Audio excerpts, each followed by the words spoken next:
Na segunda parte da aula pública sobre comunicação e direitos humanos, Ana Luísa responde às perguntas do público da Universidade Metodista em São Bernardo do Campo. Gostaria de questionar uma coisa, né, que colocou, acho que muito bem, mas, a meu ver, a cidadania não se resume a essa coisa do documento. O ser cidadão é muito mais, né? É primeiro ter consciência de si, ter uma postura social e política, né?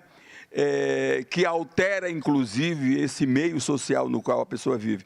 Então, eu acho que, e esse neoliberalismo que você colocou aí, né, que tem no mercado, que tem a questão do individualismo e do econômico como paradigma principal, isso, de certo modo, ao contrário de facilitar o avanço da questão da cidadania, ele trava, possibilita uma falsa democracia e trava o acesso aos direitos humanos. Eu acho que impede, a meu ver.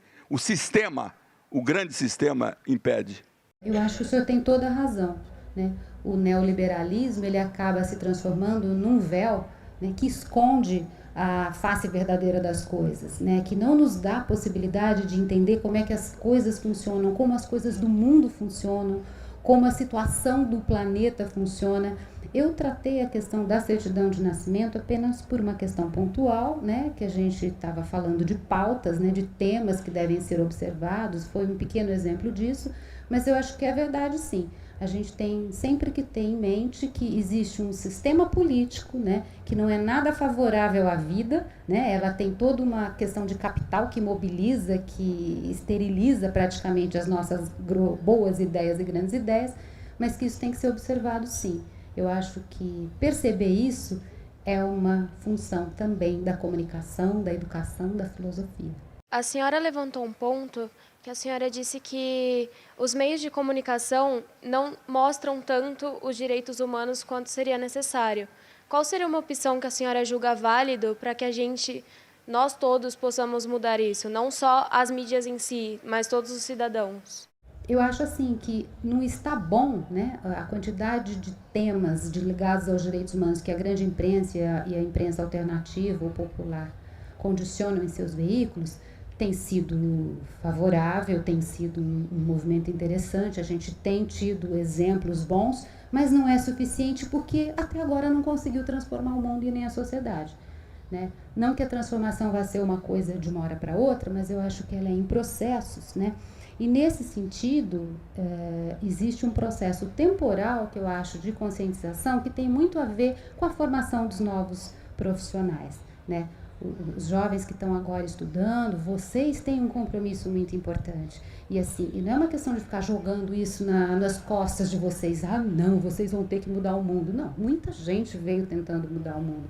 Né? Esse é um esforço que não acaba. Né? Cada momento histórico a gente tem necessidades, a gente tem expectativas e tem forças falando para onde vai, para onde não vai. Né? Então eu acho que assim, uma boa formação, né, tá atento ao mundo, olhos abertos, né, não ficar bobão lá, interessado apenas nas coisas mais simplórias da vida, mas sim procurar se muscular, né. Tem uma pessoa muito querida que diz assim, engraçado, as pessoas nunca estão contentes com o corpo que tem, vive fazendo dieta, cortando cabelo, implantando cabelo, mas se contentam com a cabeça que tem, né. Então acho que é uma coisa importante assim, pode ser um exemplo bobo, mas assim, eu acho que a gente não precisa ficar apenas criticando, falando, né, e se localizando lá na frente. A gente tem que pensar, organizar e ajudar, né, a sociedade a criar formas de crescer. E eu acho que estudando é uma grande possibilidade. Acho que a imprensa pode ficar melhor com profissionais melhores, com profissionais mais bem formados, com profissionais antenados, né?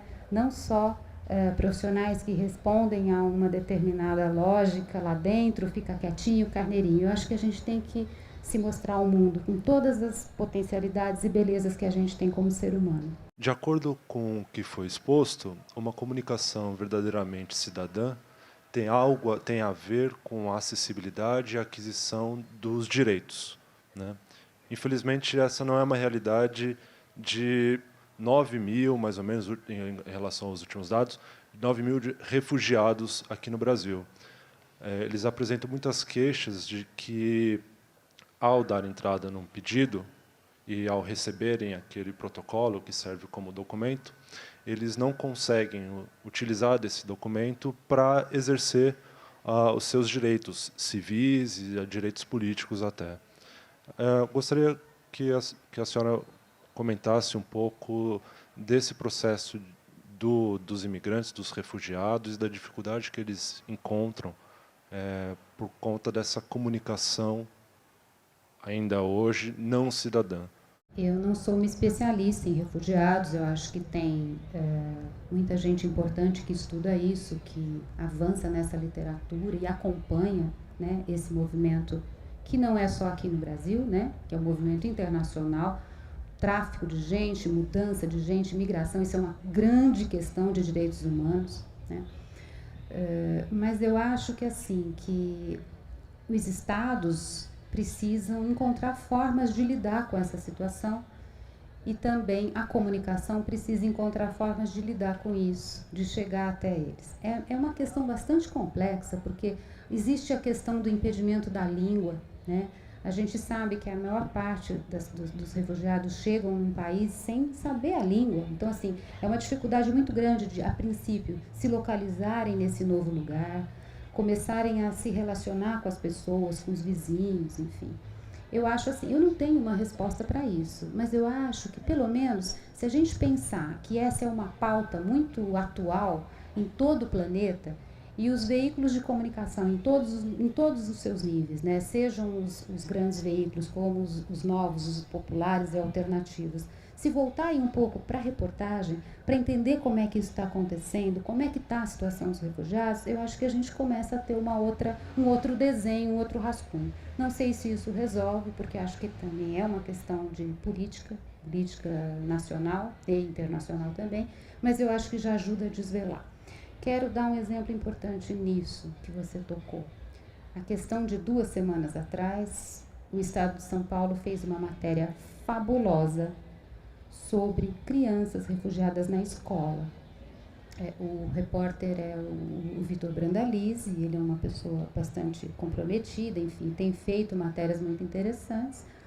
E o Vitor coloca uma questão horrorosa, que professores da rede pública municipal, né, têm encaminhado crianças, filhas de refugiados que estão na escola, para a área de saúde mental, dizendo que são pessoas com déficit de atenção, com dificuldade de aprendizado. Bom, a coisa muito vai trazendo para a gente várias luzes, vários brilhos. Primeiro, que tipo de professor é esse, né, que não percebe que uma criança que não fala a língua local, não sente da mesma maneira, fica quieta porque não consegue se comunicar, porque tem dificuldade de relacionamento. Obviamente tem bullying em cima disso. É um diferente lá dentro, né?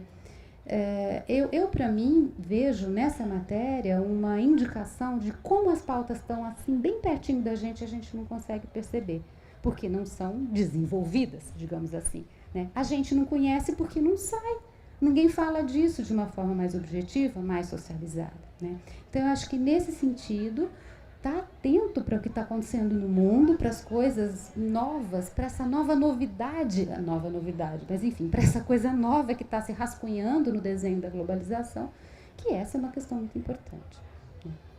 Não é possível um professor jogar uma criança para a área da saúde dizendo que tem déficit, sendo que tem tantas coisas que trazem, né? Ela traz junto da sacolinha dela de afetos e de dificuldades essa questão, né? Eu não sou daqui, eu sou de algum lugar e eu não consigo me localizar ainda nesse novo lugar.